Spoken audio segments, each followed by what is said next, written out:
Hi everyone, today I'm doing a review on the Makeup Forever Ultra HD Invisible Cover Stick Foundation.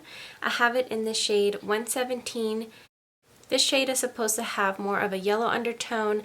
If you have the same skin tone as me, like a really pale yellow, this will work for you, but the tone is going to look a little orange, peachy, and maybe you're going to be able to see that. You don't want to put on too much. You know, sometimes we get a little carried away, try to cover as much surface area on our skin. It blends beautifully, it's able to spread onto your skin evenly, and if you use too much, it can get very cakey very fast. Okay, so let's just get started and apply this on my face. As always, you'll see my pores, freckles, sun damage, and just textures here and there and some redness. I'm going to avoid applying it directly here because it cakes up very fast around here, so I'm going to just try to hit the perimeters and then blend it in. That way I don't put too much product initially in this area. The foundation stick to skin contact, it feels waxy, but once you blend it out, that waxy feeling goes away and it doesn't feel heavy. So blend it out and then bring the product inwards. And I did this so I don't cake up my face. It offers about light to medium coverage and it gives a very beautiful subtle sheen to the skin. It's very, very natural.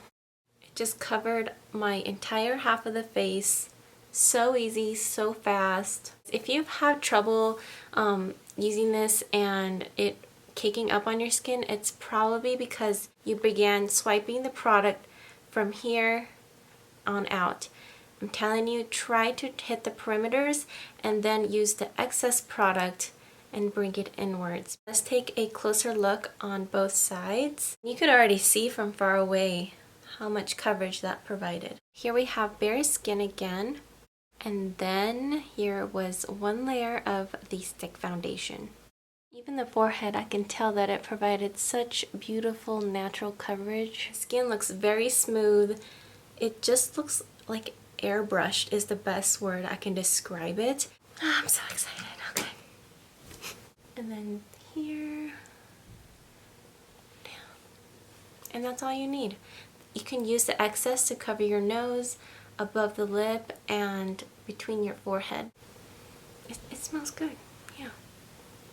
It smells like good makeup. Again, excess inwards. I cannot believe how flawless yet natural this looks. I'm noticing a little cakiness. I may have put on too much product. You really need to focus and figure out how much product you need to apply on your face initially. Oh, the lawnmower again. You can see the natural sheen that it gives. Like, it almost, honestly, it still looks like skin, even with the amount of coverage that it provided. I will say it does still look cakey around my nose, between the eyebrows, or maybe I'm just being very picky. Above my lip, and a little bit on the chin. I think maybe in those areas I'm going to need to prime my skin to avoid the cakiness because it just doesn't look that smooth. So the initial contact is extremely important. Wherever you apply the foundation initially, that's where the product is going to cling on the most and may appear cakey. The textures around the perimeters on my face are more smooth than the inside. So I don't mind it caking up around here because you may not even be able to tell. If I would have to initially applied it in the center, it would have caked up onto my textures and exaggerated them a lot more than the smooth perimeters of my skin. I think my makeup still looks extremely flawless, airbrushed, and still natural at the same time. The coverage is so nice. In flash, my body looks really tan and my face looks extremely pale. I don't think it gives any flashback though because it doesn't contain any type of mineral sunscreen. Take what you want from these flash photos. Just keep in mind I'm a very pale girl. Now that my foundation has set and the makeup has set on my skin, I really don't see any type of cakiness going on. I feel like it's just blended and melted into my skin so beautifully. There's no dry patches on my skin. I'll check back within a couple of hours. The foundation is still looking flawless and airbrush looking, but I will say it's starting to look a little bit heavier if you look up close. There is still no redness in the cheek area. The products on top of my makeup still look like they're intact and very pigmented. As always, I'm getting more shiny on my forehead. The foundation has rubbed off on the tip of my nose. The foundation hasn't settled into my fine lines, but instead it's cracking around my fine lines, if that makes sense. But from far away, you're not going to be able to see the separation or cracking, trust me. There is separation and cracking between my eyebrows as well. I think if I were to use a primer in those areas, it wouldn't crack as bad and separate.